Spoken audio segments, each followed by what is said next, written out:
নমস্কার বন্ধুরা, Bose investment YouTube চ্যানেলে আপনাদের সবাইকে ওয়েলকাম। চলে আসলাম আবার একটা নতুন ভিডিও নিয়ে। ঠিক আছে, তো এই ভিডিওটা বেসিক্যালি আমি দেখাবো এইচডিএফসি ব্যাংকের। ঠিক আছে, মানে এই গরমের মধ্যে টাটকা একটা শেয়ার নিয়ে চলে এসেছি, যেটা আপনাকে কিন্তু শর্ট টাইমে ভালো প্রফিট দেবে, শিওর প্রফিট দেবে। ঠিক আছে, কীভাবে? আপনার হচ্ছে যদি রিভার্স ফর্মুলাটা অ্যাপ্লাই করেন। ঠিক আছে, আচ্ছা, আমি আগের ভিডিওটাতেও বলেছি, এটাতেও বলছি। আমি বেসিক্যালি দুদিন পর পর আপনাদের কমেন্টের যে শেয়ারগুলো আছে সেগুলো সম্পর্কে অ্যানালিসিস নিয়ে আসবো। মানে গতকাল আপনারা যারা কমেন্ট করেছিলেন সেই কমেন্টের কিছু যে শেয়ারগুলো আছে সেই শেয়ারগুলো সম্পর্কে আমি ডিটেলসে ভিডিও নিয়ে আসবো নেক্সট ভিডিওতে, মানে আগামীকাল। আর এই ভিডিও দ্রুত এর আগে যে ভিডিওটা আছে আর এই যে ভিডিওটা এবার হচ্ছে, এই দুটো ভিডিওর মধ্যে আপনারা যে শেয়ারগুলো কমেন্ট করবেন সেই শেয়ারগুলোকে নিয়ে কিন্তু আগামীকাল পুরো ডিটেলসে ভিডিও আসবে। ঠিক আছে, A to Z। ঠিক আছে, মানে একদম বেসিক টু অ্যাডভান্স লেভেলে ডিসকাশন হবে। ঠিক আছে, তো এই কারণে চ্যানেলটাকে সাবস্ক্রাইব করে পাশে থাকা বেল আইকনটা প্রেস করে দিন, যাতে ভিডিওগুলো মিস না হয়। আর যারা অলরেডি করে রেখেছেন তাদেরকে অসংখ্য ধন্যবাদ। ঠিক আছে, তো চলুন শুরু করি আজকের ভিডিও। HDFC bank. ঠিক আছে, এইচডিএফসি ব্যাংকে এখন যদি শেয়ার প্রাইস দেখেন তাহলে কত আছে? 1520 টাকা। রিসেন্টলি কী হয়েছে? 0.68% একটা আপার সার্কিট মেরেছে। কোম্পানি যদি মার্কেট ক্যাপ দেখেন তাহলে হচ্ছে 11,54,806 কোটি টাকা কোম্পানি হচ্ছে মার্কেট ক্যাপ আছে। ঠিক আছে, আচ্ছা, কোম্পানির তো বিক্রি আপনারা জানেনই ভালো হচ্ছে। মানে রেজাল্ট আমি দেখাবো এবার, মানে ইয়ার বেসিসে আপনাদের দেখিয়েছিলাম। এবার আমি আপনাদের এই কোয়ার্টারের যে রেজাল্ট এসছে লাস্ট কোয়ার্টারে, সেই রেজাল্টটা দেখাচ্ছি। দেখুন রেভিনিউ। ঠিক আছে, কোম্পানি বিক্রি কেমন করেছে?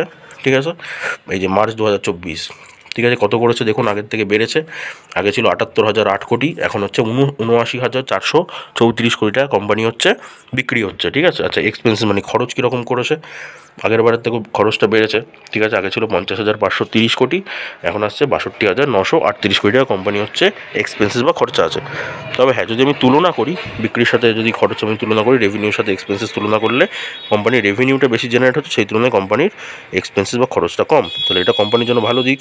ওকে, আচ্ছা, এবার চলুন প্রফিট দেখি কোম্পানি কীরকম প্রফিট করেছে লাস্ট দুটো কোয়ার্টারের মধ্যে। ঠিক আছে, এখানে হচ্ছে 17,718 কোটি টাকা, আর এখানে হচ্ছে 18,013 কোটি টাকা। ঠিক আছে, তেমন কোম্পানি প্রফিটও হয়েছে।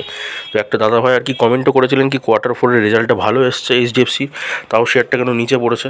ঠিক আছে, আমি দেখিয়ে দিয়েছি কেন কি এফআইসরা কিছু বিক্রি করেছিল শেয়ার তাদের। ঠিক আছে, ওই কারণে কিন্তু শেয়ারটা নিচে পড়েছিল। এখন দেখুন আজকে কিন্তু আবার এই দেখুন একটা আপার সার্কিট মেরেছে, 0.68% কিন্তু একটা আপার সার্কিট মেরে দিয়েছে। ঠিক আছে, তো এইটা কিন্তু খুবই একটা ভালো শেয়ার। ঠিক আছে, মানে রিভার্স ফর্মুলা অ্যাপ্লাইয়ের জন্য আপনি কিন্তু শর্ট টাইমে প্রফিট করতে পারবেন, মানে শিওর প্রফিট হবে শর্ট টাইমে। ঠিক আছে, কীভাবে হবে আমি সব দেখিয়ে দিচ্ছি। আগেও আমি দেখিয়েছি রিভার্স ফর্মুলাটা কীভাবে করবেন। ঠিক আছে, আচ্ছা, এবার চলুন আপনাদের যদি আমি শেয়ার হোল্ডিং প্যাটার্নটা দেখাই। এই দেখুন প্রোমোটার্সরা কী করেছে। প্রোমোটার্সরা তাদের কাছে হোল্ডিং নেই। ওকে, এফআইসরা কী করেছে? এই এফআইসের কথা এইটা যেটা বলেছিলাম, আগে ছিল 52%, এখন হয়েছে 47%, মানে কিছু বিক্রি করেছে। এই কারণেই কিন্তু শেয়ারটা নিচের দিকে নেমেছিল। এখন দেখুন আবার রিকভার করছে, উপরের দিকে কিন্তু উঠছে। ঠিক আছে, আচ্ছা, ডিআইসরা কী করেছে? ডিআইসরা কিন্তু কিনেছে তারা।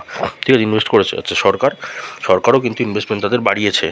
আচ্ছা, পাবলিক সেক্টর একটু কিছু ইনভেস্ট করেছে। ঠিক আছে, ইনভেস্টমেন্ট বাড়িয়েছে তাদের। আচ্ছা, এইবার আমি যদি আপনাকে 1 বছরের চার্ট প্যাটার্ন দেখাই। ঠিক আছে, এই দেখুন কী সুন্দর একটা লেভেলে এই জায়গায় ছিল, যে কিন্তু রিসেন্টলি একটা উপরের দিকে উঠে এই জায়গাটাই এফআইসে বিক্রি করেছে মাল, ওই জন্য দেখুন নিচের দিকে নেমেছে, একটা লোয়ার সার্কিট মেরেছিল। ঠিক আছে, দিয়ে কিন্তু আবার কিন্তু এখন একটা উপরের দিকে ওঠার চেষ্টা করছে। ঠিক আছে, বলে দিলাম। আচ্ছা, এইবার যদি বলি রিভার্স ফর্মুলা কীভাবে অ্যাপ্লাই করে যদি এটাতে প্রফিট করবেন, কীভাবে করবেন দেখুন। এই জায়গাগুলোতে যদি আপনি ইনভেস্ট করতেন, ঠিক আছে, রিভার্স ফর্মুলা মানে কি, আপনি তো কখনো একবারে ইনভেস্ট করবেন না। কেন কি? আপনি মার্কেট সেন্টিমেন্ট জানেন না, কি আগামীকাল শেয়ারটা উপরের দিকে যাবে নাকি নিচের দিকে যাবে, এটা তো জানা সম্ভব না। ঠিক আছে, এবার কিছু ইন্ডিকেটার্সের ভিত্তিতে আপনি জাস্ট গেস করতে পারেন, আইডিয়া লাগাতে পারেন, কনফার্ম তো বলতে পারবেন না। তো এই কারণে মানে ওভার কনফিডেন্ট হয়ে কখনোই একবারে শেয়ার কিনবেন না। এরকম অল্প শেয়ার কিনবেন, ট্রেড মারবেন। ঠিক আছে, আবার এই জায়গায় যখন কিনেছেন, এই জায়গায় যখন ঘুরে আবার শেয়ারটা যাবেই কোম্পানি। দেখেছেন, এই দেখুন এখানে নিচে নেমে বাউন্স ব্যাক করেছে, উপরে উঠতে হবেই। তো এরকম যারা কিনেছেন এবার ওয়েট করবেন। ওয়েট করার পরে কিন্তু এই জায়গায় যখন উঠবে তখন গিয়ে সেল করে দেবেন। ঠিক আছে, তাহলে কিন্তু আপনার প্রফিট হয়ে যাবে। ওকে, দেখুন আপনি যদি বছরে এইভাবে দেখেন তাহলে আপনাকে এইখানে একবার ইনকাম দিয়েছে, প্রফিট দিয়েছে, এইখানে একবার প্রফিট, এইখানে একবার প্রফিট, এইখানে একবার প্রফিট দিয়েছে, ঠিক আছে। আর যারা এই লেভেলটি কিনেছেন, লেভেলটি কিন্তু আসবে কিছুদিনের মধ্যে, সময় লাগতে পারে, বাট কিছুদিনের মধ্যে আসবে কিন্তু, ঠিক আছে। কিছু সময়ের বাদে কিন্তু এই জায়গাটায় আসবে, তখন কিন্তু আপনারা প্রফিটটা বুক করতে পারবেন, ঠিক আছে। এটা হচ্ছে 1 বছরের চার্ট প্যাটার্ন দেখালাম, ওকে দেখিয়ে দিলাম। এইবার যদি আমি দেখাই যে মানে যদি বলি যে শর্ট টাইমে আর কি এইচডিএফসি ব্যাঙ্ক ভালো নাকি লং টাইমের জন্য ইনভেস্ট করা আর কি ভালো, এই কোশ্চেনটা অনেকের মধ্যে থাকে কি আমি শর্ট টাইমে এটাতে ইনভেস্ট করবো নাকি লং টাইমে ইনভেস্ট করবো, ইনভেস্টমেন্ট স্ট্র্যাটেজি কী হতে পারে, ঠিক আছে। তো আমি দেখাচ্ছি শর্ট টাইমে বা লং টাইমে মানে কোনটাতে ইনভেস্ট করলে বেশি সুবিধা হবে, ঠিক আছে। তার জন্য কী করবো, আগে আমি রিটার্ন দেখবো লাস্ট 5 বছরে এইচডিএফসি কীরকম রিটার্ন দিয়েছে সেটা দেখাচ্ছি আপনাদের। এটা হচ্ছে এইচডিএফসি ব্যাঙ্কের আমি মার্কেট দেখাচ্ছি, ঠিক আছে। এইচডিএফসি ব্যাঙ্ক কী হয়েছে না হয়েছে এই দেখুন। যদি আমি রিটার্ন দেখাই এইচডিএফসি ব্যাঙ্কের শর্ট টার্মে যদি রিটার্ন দেখেন, ঠিক আছে, তাহলে উইকলি, ঠিক আছে, কীরকম হচ্ছে 0.28%, 1 মাসে হচ্ছে 3.12%, 3 মাসে হচ্ছে 4.25%, আচ্ছা 6 মাসে হচ্ছে 2.11%, আর 9 মাসে হচ্ছে -8.16%, ঠিক আছে। আচ্ছা এবার আমি লং টার্ম দেখি 1 বছরে, তাহলে হচ্ছে 1 বছরে -10.12%, 2 বছর হচ্ছে 9.52% প্রফিট, আচ্ছা 3 বছর হচ্ছে 2.98%, 4 বছরে 55.20%, আর 5 বছরে 30.87%, ঠিক আছে। তাহলে দেখুন প্রফিট আছে, ঠিক আছে। এখানে 9 মাস আর এখানে 1 বছরের মাথায় কিন্তু সেরকম কোনো প্রফিট দেয়নি, কিন্তু বাকিগুলোতে কিন্তু অল্প অল্প অল্প অল্প কিন্তু প্রফিট আপনাকে দিয়েছে, ঠিক আছে। তাহলে এবার আপনার মনে কোয়েশ্চেন আসতে পারে তাহলে কি আমি এবার লং টার্মে ধরে রাখবো নাকি শর্ট টার্মে। আমি রিটার্নটা দেখালাম, ঠিক আছে, আপনাদের আমি রিটার্নটা দেখালাম যে কীরকম আর কি রিটার্ন দিচ্ছে। আচ্ছা আমি যদি শর্ট টার্মে রিটার্ন দেখি, হাইয়েস্ট রিটার্ন কোথায় দিয়েছে, 3 মাসে। 3 মাসে কত দিয়েছে, 4.25% আর কি 3 মাসে রিটার্ন দিয়েছে, ঠিক আছে। এইবার চলুন আমি আপনাকে চার্ট প্যাটার্ন দেখাচ্ছি। চার্ট প্যাটার্ন থেকে বলছি যদি রিভার্স ফর্মুলা অ্যাপ্লাই করতেন আপনি তাহলে মোটামুটি কত পার্সেন্ট আর কি আপনি প্রফিট পেতেন, ঠিক আছে, যদি ওই রিভার্স ফর্মুলা স্ট্র্যাটেজিতে আপনি অ্যাপ্লাই করতেন, ঠিক আছে। এটা 3 মাসে আর কি সবথেকে হাইয়েস্ট দেখুন শর্ট টাইমে 4.25%, ঠিক আছে। এবার চলুন আমি চার্ট প্যাটার্ন দেখাচ্ছি 1 বছরে। ওকে, তো এটা হচ্ছে এইচডিএফসি ব্যাঙ্কের চার্ট প্যাটার্ন, ঠিক আছে। এবার এই চার্ট প্যাটার্নে যদি আমি 1 বছরের আর কি চার্ট প্যাটার্নটা খুলি, আপনাকে যদি 1 বছরের চার্ট প্যাটার্ন দেখাই, দেখুন 1 বছর কি এরকম জায়গায় আছে, ঠিক আছে। আচ্ছা এইবার যদি এখান থেকে আমি এইখান থেকে এই জায়গাটার রিটার্নটা যদি আমি দেখি, এই রিটার্নটা দেখুন মোটামুটি 12-13% রিটার্ন দিয়েছে। কত দিনে 12% রিটার্ন, নভেম্বর থেকে জানুয়ারি, তার মানে 2 থেকে 3 মাস, মানে ওই 2 মাস ধরুন, 2 থেকে 3 মাসের মধ্যে কিন্তু এখানে রিটার্ন কত দিয়েছে, 12.81% আর কি রিটার্ন দিয়েছে। যদি রিভার্স ফর্মুলা অ্যাপ্লাই করেন তাহলে কিন্তু এই রিটার্নটা আপনি নিতে পারবেন, ঠিক আছে, নিতে পারতেন।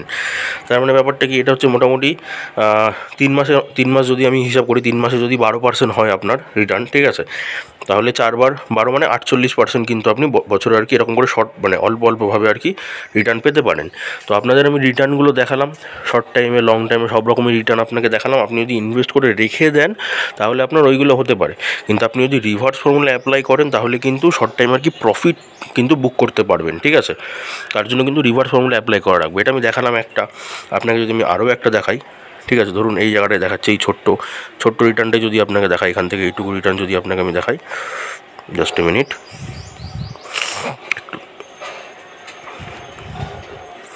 এখানে যে ছোট্ট রিটার্নটা আছে এটাই যদি আপনাকে আমি দেখাই, তাহলে দেখুন আগস্ট সেপ্টেম্বর 1 মাসে হচ্ছে 5% রিটার্ন দিয়ে দিয়েছে আপনাকে 1 মাসের মধ্যে, ঠিক আছে।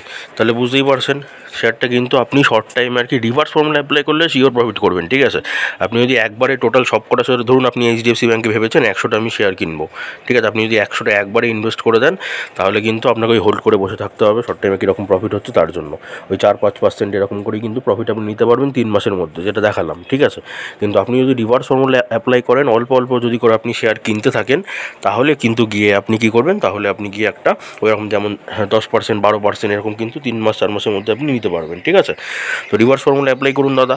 যারা জানেন না আর কি রিভার্স ফর্মুলা কি, তারা দেখুন ডেসক্রিপশনে আমি লিঙ্ক দিয়ে দেবো বা আমি কমেন্টে গিয়েও লিঙ্ক দিয়ে দেবো, সেখান থেকে কিন্তু আপনারা রিভার্স ফর্মুলাটা শিখে সেই ফর্মুলাটা অ্যাপ্লাই করে কিন্তু শর্ট টাইমে প্রফিট করতে পারবেন, ঠিক আছে।